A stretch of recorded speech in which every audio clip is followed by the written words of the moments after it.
Hey guys, Buffett Game back today, bringing you a video, and today we're going to be covering the new mode that was released, I believe, over the weekend, Realism Royale. So I want to cover this mode and how I think this is probably the best thing to happen to Warzone, something that's desperately needed right now with the state of the game and the current meta. I think this is probably the best mode that they've added. I'm having a lot of fun playing this. But first off, I'll just show some random gameplay in the background. Some of the builds you'll see me use here, if I go ahead and back out, you'll see I'm going to be using my long barrel Ash 12 or Odin build here, so you can see the attachments. I won't go through everything specifically. You can check the channel for a lot of these builds I've already done. We're using the Colossal Suppressor, the longest barrel being the 810mm, tac laser, and the VLK 3 times, as well as a Merc foregrip on the Odin. I'm also running a AS Val on Sling, so we have the 200mm OSA, 5mW laser, the Strelix stock, the 30-round magazine, and the Merc foregrip. This is mainly for CQC. Now, the other loadouts you'll see me use here are going to be the AK-47 or the AK-MN build, so very similar to what I did yesterday in our Tactical Weapons Part 6. So I'm running a mono or a PBS-4 suppressor, the Romanian barrel, 23-inch with the Resonant blueprint barrel, the VLK optic. Since we're running a Russian weapon, it makes sense on this weapon. We're running the FSS close quarters buttstock for the new blueprint of the Timhoda for the AK-47. Then we're running a granulated grip tape on this for aiming stability and aim walking steadiness. And then you can see this barrel already comes with the underbarrel attachment locked in, so we get to save on that attachment. Then I'm also running, you'll see some kills probably here with the SKS. Very similar, the same thing I ran yesterday in our Tactical Weapons Part 6. You see the attachments here, running the mono, longest barrel tac laser, the variable zoom. So I swapped this out for the PU scope. I think this is actually a better option. And I'm running the Merc foregrip, and then with just a nice clean reticle here, the second choice you get. Very nice build. So we'll go ahead now and just jump back into the gameplay here for Realism Royale. You can see, first off, this game mode is a lot of fun. So first off, if you played Realism for multiplayer, it's the same exact concept. You have a very limited HUD that you're able to see. So the HUD itself, if you're not familiar with Realism or you haven't played it yet, really what Realism is you have no indication as to what your kill streak is, what your equipment is.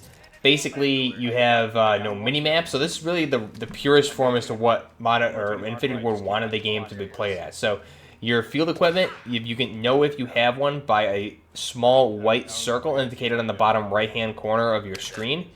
You'll also notice if you have any sort of kill streak, it'll show as a square right above that circle on the right-hand corner of your screen. You have no minimap, however, you do have a compass. And then your teammate icons, this is currently in duos mode, so your teammate icons, you can see the gameplay with Moonman and I, are very limited. I can only see my current plates. I can't see his plates or his health or anything like that. I can see only my plates, not my health. So you have a very limited HUD to work with here.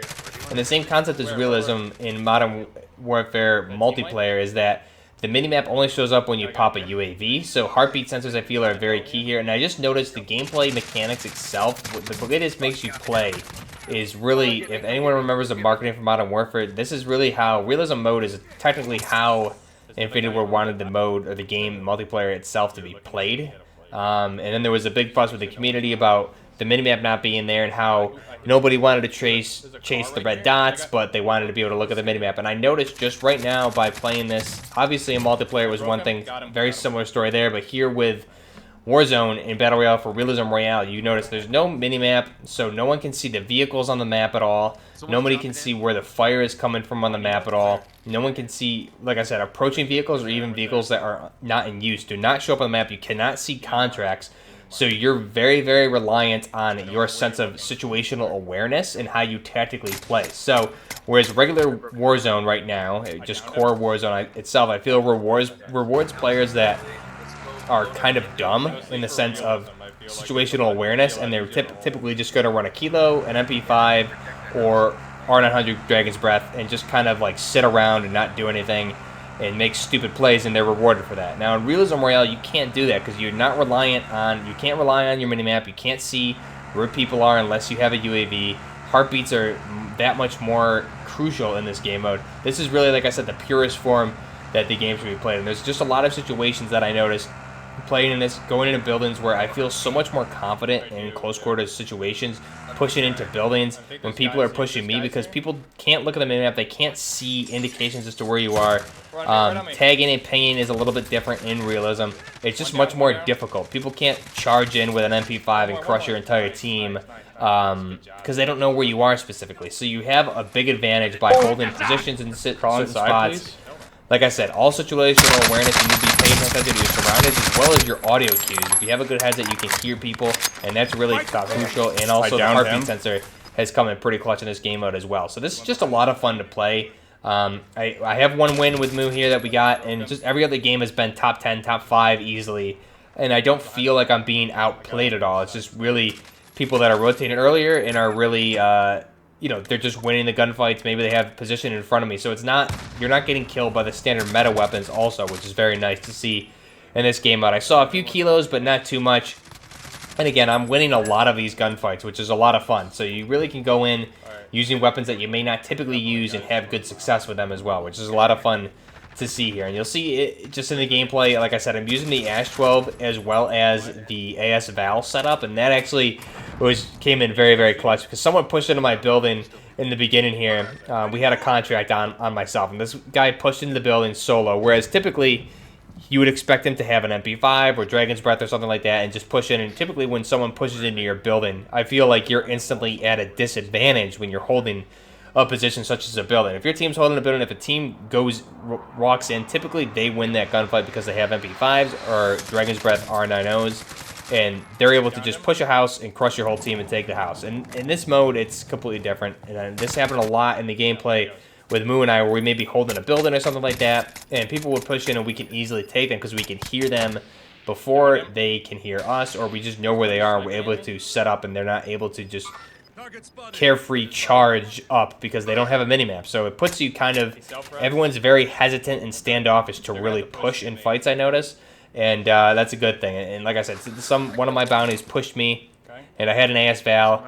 I crushed him with that, didn't down him, and I pulled out the Odin and just wall-tapped him, wall-banged him through the wall, and was able to kill him. Just a lot of fun gameplay situations that I noticed with Realism Royale. This is definitely a fun way to play Battle Royale. Now, you still get some of the meta weapons users, however, it's not as prominent as it is in standard multiplayer.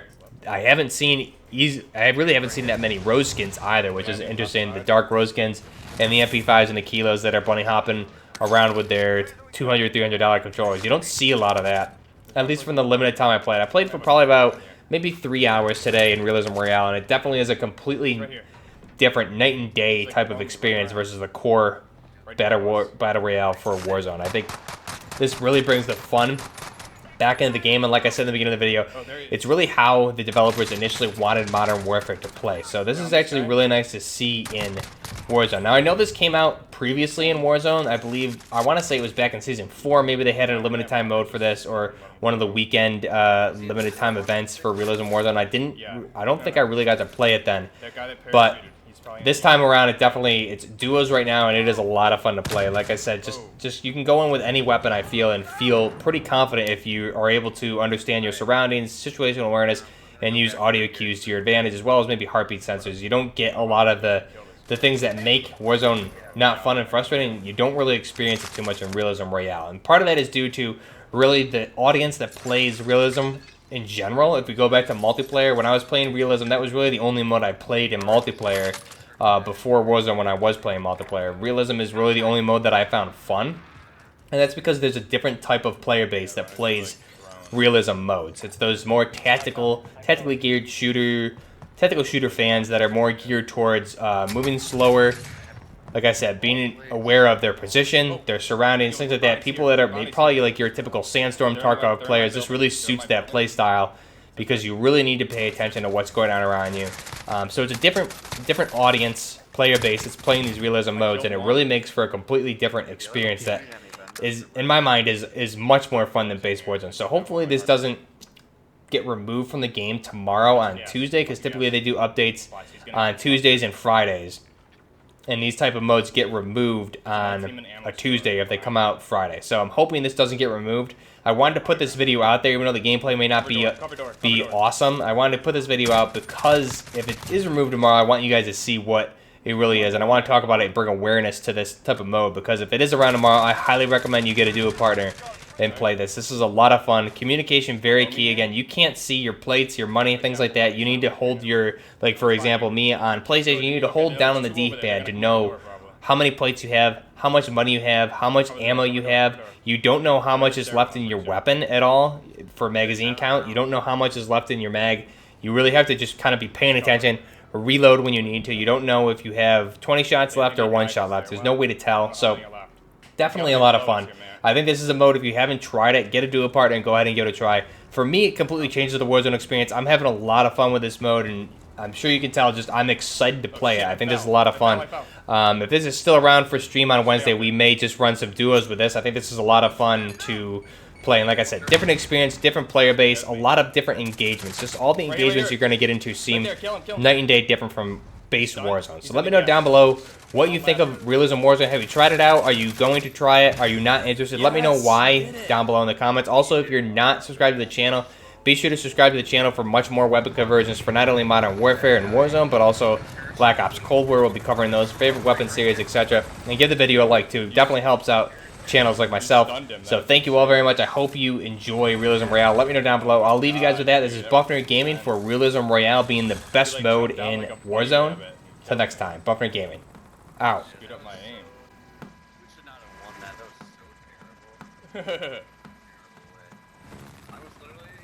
I was sitting with my parachute right in front of his face.